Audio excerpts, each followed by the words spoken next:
a lot of times people who have been raised in homes where there's a lot of trauma and there's lack of healthy sexual education, most of the times if women haven't taught their daughters about healthy human sexuality or even the community, then we have people like this fellow here that I'm going to tape who says 40-year-old guy sleeps with a 15-year-old girl.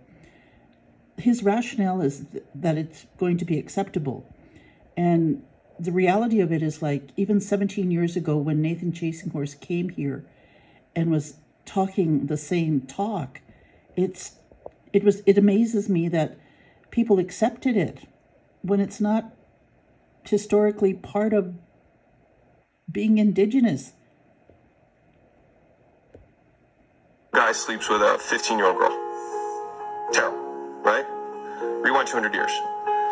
4-year-old guy sleeps with a 15-year-old girl. 100% normal.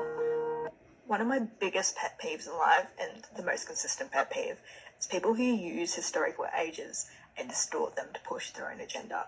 Because let me tell you, there has never been in the history of the Western world, and this man is of European descent, so we're going with the Western world, there has never been a single time in which it's been socially acceptable for a 40-year-old to have sex with a 14-year-old. It just doesn't happen. It's never happened.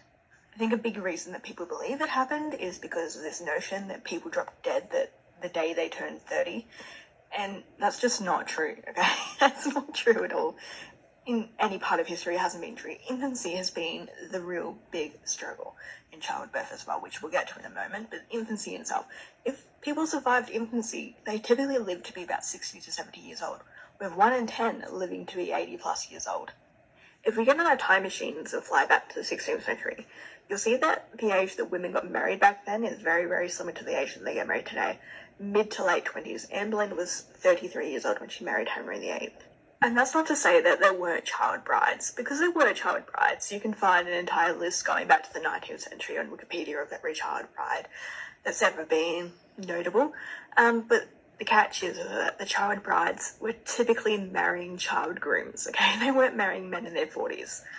At most, they were marrying men 21 to 25 years old, which still isn't great, but it's not 40. It's never been 40. And on the very rare occasion that it was 40, they weren't real marriages. There was no sex involved. And by the time that girl was 18, 20 years old, the marriage had been dissolved because whatever conflict required them to be married in the first place had been resolved. Okay, so there was no reason for them to be married anymore. You'd be very, very, very hard-pressed to find a single child bride who married a 40-year-old man with any offspring. There was no offspring because they weren't having sex. And the reason for that, quite simply, was childbirth. Okay, a 15-year-old's body, even today, because biology doesn't change, is not prepared to give birth to a child. It's not built to give birth to a child. And I know the pedo argument of, if they got their period, then they're mature enough to give birth to a child. No, they're not. 8-year-olds get their periods these days. It's got a lot more to do with weight. If you're of a certain weight, you'll start menstruating. That's the way biology works. So 8-year-olds these days are menstruating because they're of a higher weight and a higher height. But that doesn't mean that they're ready to give birth. And 13-year-olds back then were not ready to give birth either. And nobody knew this better than people of the past. People of the past knew this very well. They knew better than we know how deadly childbirth is. And 40-year-olds of the past were not going to get the 13-year-old daughter of the farmer that they want the resources from, or the lord who they want the money from, pregnant, because that risks them dying. And as soon as that 13-year-old dies in childbirth, whatever alliance that was supposed to be formed for that is over.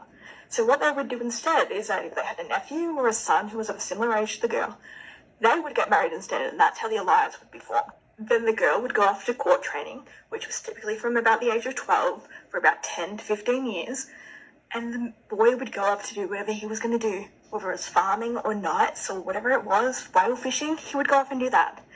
And then once those careers were set in place, then they would come back and they would have offspring. And that's how you got here, my friend. Sorry to ruin your petted wet dream and all, no offense. And again, with all the genocide that took place for hundreds of years and all that happened with people not living long in our culture, does not mean that this was normal. Because I was a product of home delivery. My grandmothers delivered me into this world, and the matriarchy knew that a child could not withstand childbirth.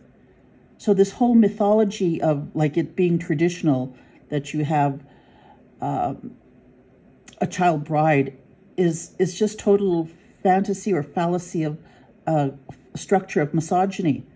That's just my opinion, but the reality of it is it's still happening today, and people are still believing